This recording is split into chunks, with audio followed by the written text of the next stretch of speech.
Good luck.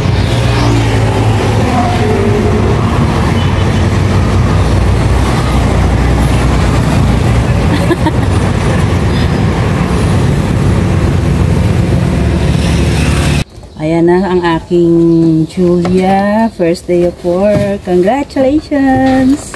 First day of work na niya! Hello everyone! Welcome to my YouTube channel, Love Let's Angels! Ay, hindi pala yun. Smile mo. Smile. 1, 2, 3.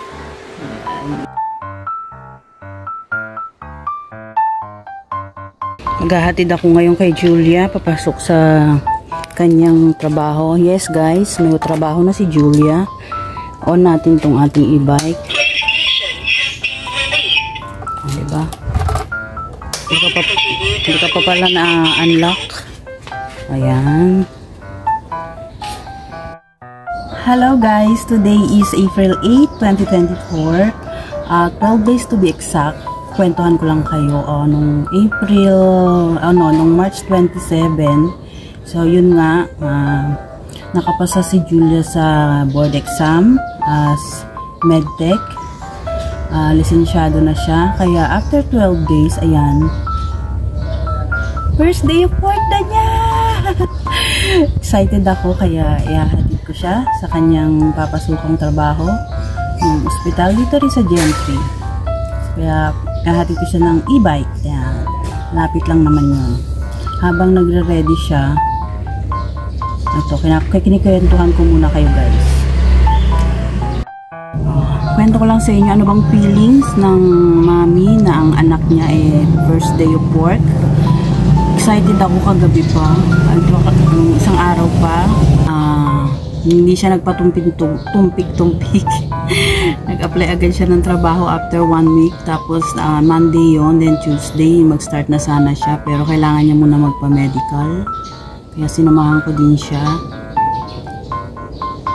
At ngayon nga, hahatid ko na siya sa school. No, anong school? Pasensya na kayo guys kung pawali-mali ako ng mga sinasabi ko. May kadalasan loading. Papasok na nga siya sa ospital na as medtech. Bumili na rin kami ng scrub suit niya.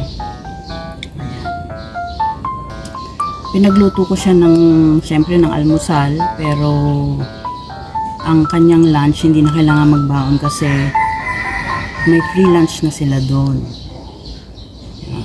8 to 5 ang kanyang working hours.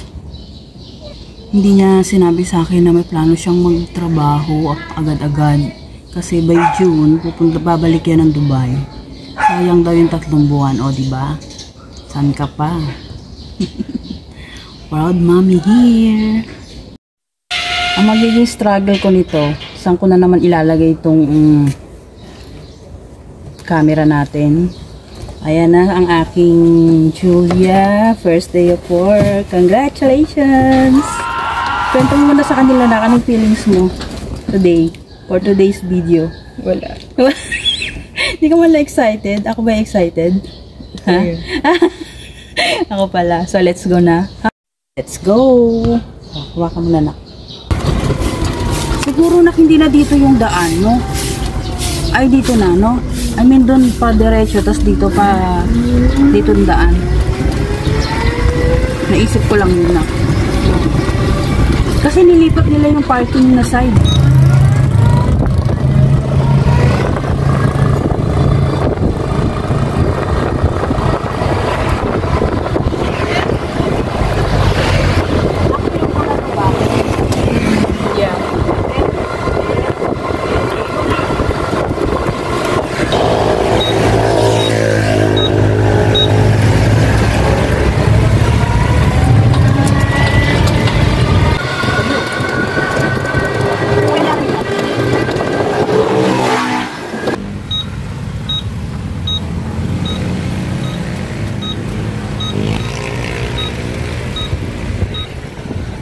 Pumilit ka man.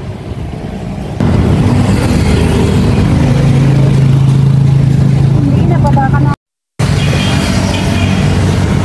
Bye. Good luck.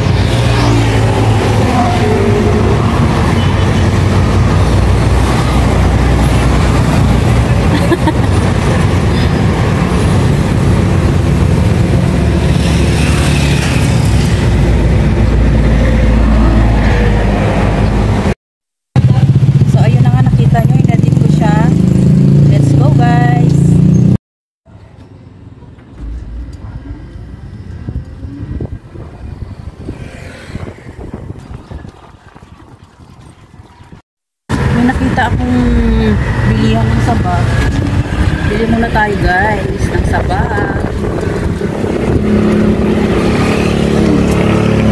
Magkano po sa saba? 30 po? 30 lang kilo. 30 kilo?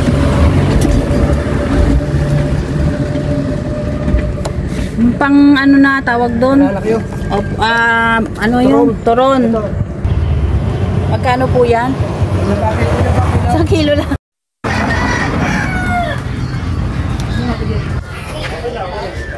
Magkano kaya itong isang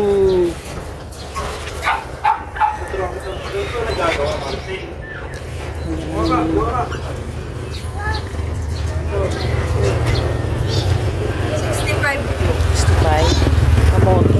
Sa kamote 70 po ang kilo. sadyang maliliit lang siya, ano ba to, native. Sa pinya 20 na lang po yung pinya. isang piraso. Nag-uungo kasi may binili akong mangga. Ay, may ano rin. Anong tawag dito sa manggang to? Alam na po. Kalabaw. Sobrang asim ba to? Medyo. Saglit lang. Anong kalabaw po to? Kalabaw? Isa. Magkano at saka yung kalabasa? 50?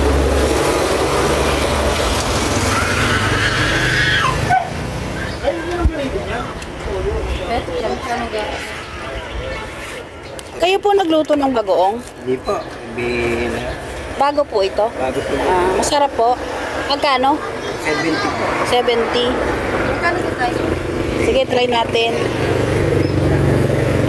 40 pesos. Po, ano daw? 8. Sige. Para makain ko na doon yung aking mga mangga. 70.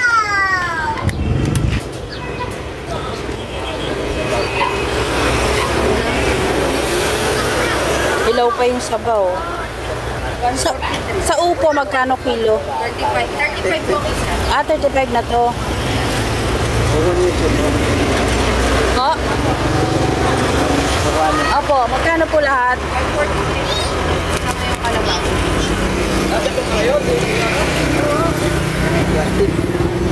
Wala pala po. Na?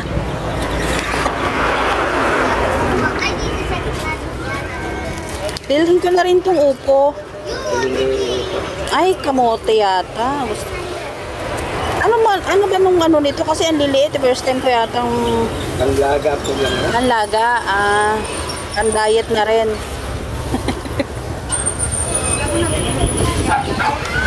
Wala sarado pa din. Papabili na ako doon sa Balkamang.